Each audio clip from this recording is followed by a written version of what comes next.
Alright, picture this. You're scrolling through your phone, finally ready to break up with that mobile plan that's been draining your wallet and testing your patience. You found a better deal, a brighter future, but then, you see it. The dreaded termination fee. And if you're on M1, that little phrase can send shivers down your spine. So, the question is, the one burning in your mind right now, how much is the M1 termination fee, really? Let's be honest, nobody likes hidden costs. We've all been there, signing up for something, thinking we've got it all figured out, only to be hit with a surprise bill when we try to leave. And in the world of telecommunications, termination fees are infamous for being those sneaky little charges that can throw your budget completely off track.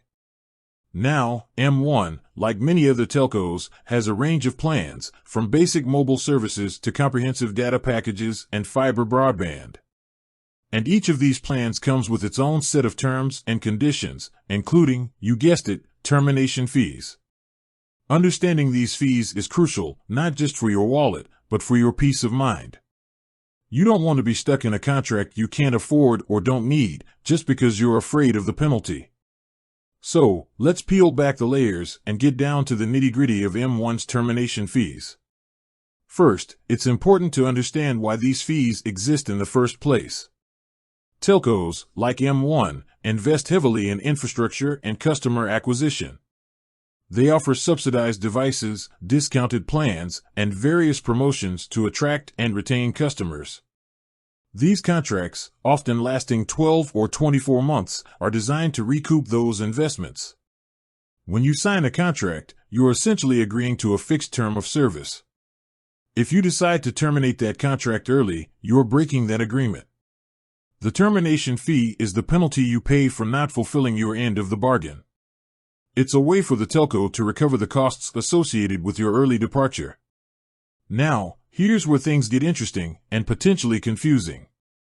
M1's termination fees aren't a one-size-fits-all situation. They vary depending on several factors, including the type of plan. Are you on a mobile plan, a fiber broadband plan, or a combo plan? Each plan has its own fee structure. The remaining contract period. The closer you are to the end of your contract, the lower the termination fee will generally be. The specific terms and conditions of your contract. Always read the fine print. Let's start with mobile plans. Typically, M1's mobile plan termination fees are calculated based on the remaining months of your contract and the monthly subscription fee. For example, if you have 6 months left on your contract and your monthly fee is $30, the termination fee could be a multiple of that amount. However, it's not always a simple multiplication. M1 may also factor in any discounts or promotions you received when you signed up. For example, if you got a significant discount on a new phone when you signed up for a 24-month plan and you decide to terminate after 12 months, the termination fee might include a prorated portion of that phone discount. This is where things can get tricky, and it's why it's so important to understand the terms and conditions of your specific contract. Now, let's talk about fiber broadband plans. These plans often have longer contract periods, typically 24 months. And the termination fees can be substantial, especially if you terminate early. Similar to mobile plans, the fee is usually calculated based on the remaining months of your contract and the monthly subscription fee. But M1 might also factor in installation costs, equipment costs, and any other upfront fees associated with setting up your broadband service. If you're on a combo plan, which includes both mobile and fiber services, the termination fee will be a combination of the fees for each individual service. This can make things even more complex, so it's crucial to get a clear breakdown of the fees for each component of your plan. So, how do you find out the exact termination fee for your specific plan? The best way is to contact M1 directly. You can call their customer service hotline, visit an M1 store, or use their online chat support. They can provide you with a personalized calculation of your termination fee based on your contract details. Another way to find this information is through your M1 account online or through the M1 app. In many cases, you can view your contract details and estimated termination fees directly from your account. This is a convenient way to get an estimate without having to contact customer service.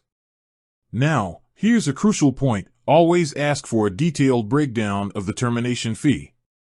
Don't just accept a single number.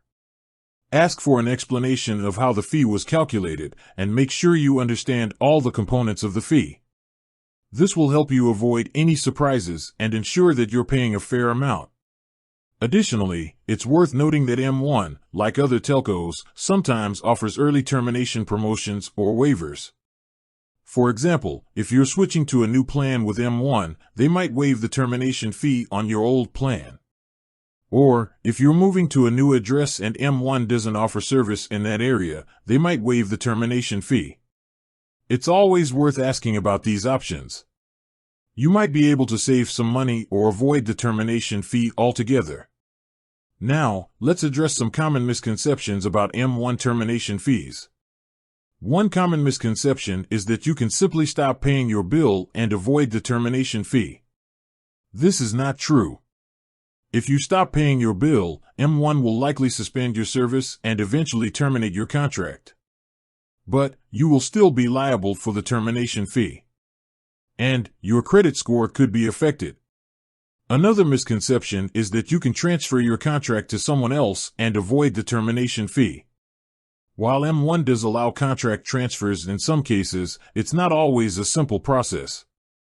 Both you and the person you're transferring the contract to will need to meet certain requirements, and there might be administrative fees involved. Finally, some people believe that they can negotiate the termination fee with M1.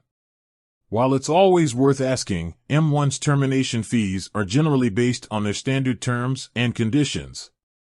However, if you have a legitimate reason for terminating your contract early, such as a job loss or a move overseas, you might be able to negotiate a reduced fee or a payment plan. So, to recap, M1's termination fees vary depending on your plan, the remaining contract period, and the specific terms and conditions of your contract. The best way to find out the exact fee is to contact M1 directly or check your account online.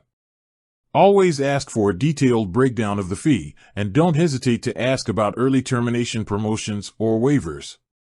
Remember, understanding your contract and the associated fees is crucial for making informed decisions about your telecommunications services. Don't be afraid to ask questions and seek clarification. And, most importantly, always read the fine print. With that said, thanks for watching, and until next time.